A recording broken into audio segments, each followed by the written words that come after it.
अलैक्म बच्चों। आज हम पढ़ेंगे एक देहाती लड़की का गीत, जिसका खुलासा पढ़ना है और उसका क्वेश्चन आंसर बनाएंगे। पिछले वीडियो में हमने ये नज़म पढ़ा था और नज़म को अच्छी तरह समझा दिया था। उम्मीद है आपको नज़म समझ में आ गई होगी। तो चले आज हम इसका खुलासा पढ़ेंगे।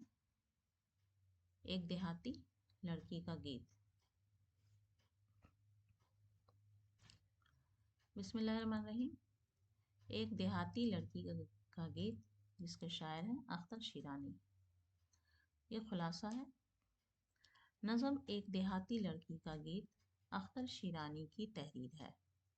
अख्तर शिरानी ने बहुत ही खूबसूरत अंदाज में इस नज़म में कुदरत के हसीन मनाजिर की अक्कासी की है और एक ऐसी लड़की जो अपने मैके से दूर ससुराल में दिन गुजार रही है, अपने मैके की याद उसे सताती है।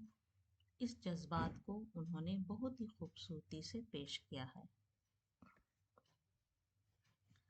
किसने? ये अख्तर शिरानी की नज़म है, जिसमें उन्होंने उनका मरकज़ी ख्याल क्या। अगर बच्चों आएगा कि नज़म एक देहाती लड़की का गीत, उसका मरकज़ी ख्याल क्या है, तो उसमें भी हम इसको ये पैराग्राफ लिख सकते हैं।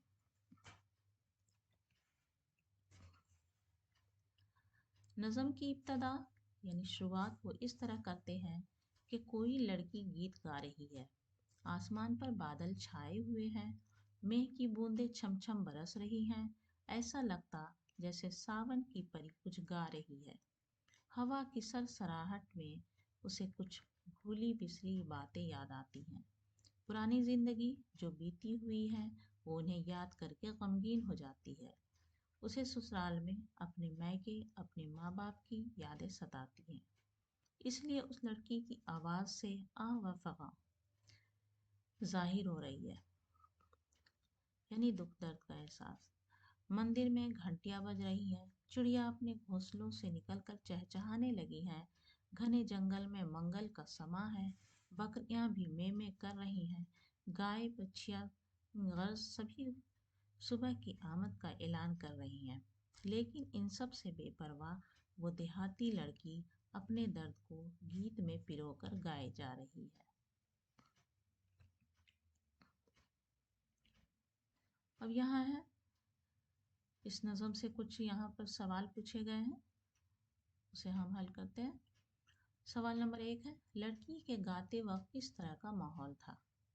जवाब है, लड़की के गाते वक्त माहौल सौगवार यानी उदास था। बस्तियों जंगलों पर उदासी तारी थी और फिजा अब्र आलूद हो जाता है। अब्र आलूद यानी बादल छाए हुए थे। सवाल नंबर 2, लड़की गमगीन लय में क्यों गा रही थी? जवाब है, लड़की को अपने ससुराल में अपने मैके वालों यानी माँ बाप की यादें सता रही हैं, इसलिए वो गमगीन लय में गा रही थी। सवाल नंबर 3, लड़की किन चीज़ों से बेपरवाह होकर गा रही थी? जवाब है, मंदिर में गजर यानी घंटियाँ, गजर कहते हैं घंटियों को, घंटियाँ बज रही थी, चिड़िया चहचहा रही थी, तो कहीं बकरियां में करती और कहीं गाय की बछिया के डकराने की आवाज़ हो रही थी। लेकिन इन सब चीज़ों से बेपरवाह होकर लड़की अपनी धुन में गाए जा रही थी। अब इसके दीगर सवालात हैं। यहाँ कुछ ग्रामर से क्वेश्चन पूछे गए हैं। मुरक्कब लफ्ज़ किसे कहते हैं? नज़म में आए मुरक्कब लफ्ज़ों की निशानदेही कीजिए और इस तरह के दूसरे मुरक्कब लफ्ज़ बनाएं। जवाब होंगे, मुरक्कब के बारे में पहले बताना है। दो लफ्ज़ों को जोड़कर एक नया बामानी लफ्ज़ बनाना मुरक्कब कहलाता है। मुरक्कब के मानी होता है मिला हुआ, तो दो लफ्ज़ों को मिलाकर बामानी यानी मानी वाले लफ्ज़ बनाने को हम मुरक्कब कहते हैं। मुरक्कब बनाने के कायदे बच्चों बहुत कई तरह के हैं। इसके लिए आप हमारा वीडियो, इस मुरक्कब बनाने का कायदा हमने पहले वीडियो में पढ़ा दिया है, आप उस वीडियो को पढ़ लें तो मुरक्कब बनाने का कायदा आपको अच्छी तरह समझ में आ जाएगा। तो दो लफ्ज़ों को जोड़कर एक नया बामानी लफ्ज़ बनाना मुरक्कब कहलाता है।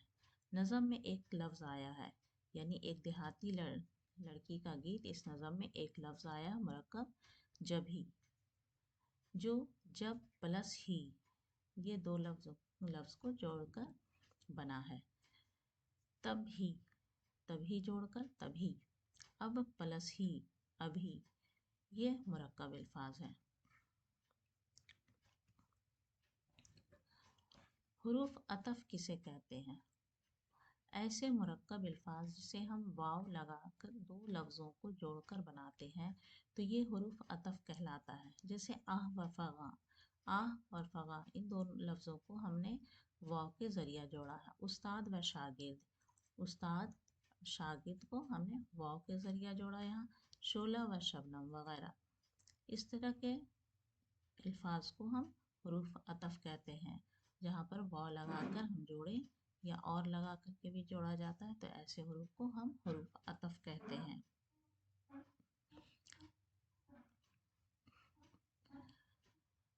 तो बच्चों, ये थे हमारे आज का सबक, एक देहाती लड़की का गीत, जिसमें हमने खुलासा पढ़ा, सवाल जवाब थे और कुछ ग्रामर के क्वेश्चन भी थे। तो अब बच्चों, आप हमारी वीडियो को ज़्यादा से ज़्यादा लाइक करें, शेयर करें और सब्सक्राइब करना न भूलें। अगली वीडियो में आपसे फिर मुलाकात होगी। तब तक के लिए अल्लाह हाफिज़।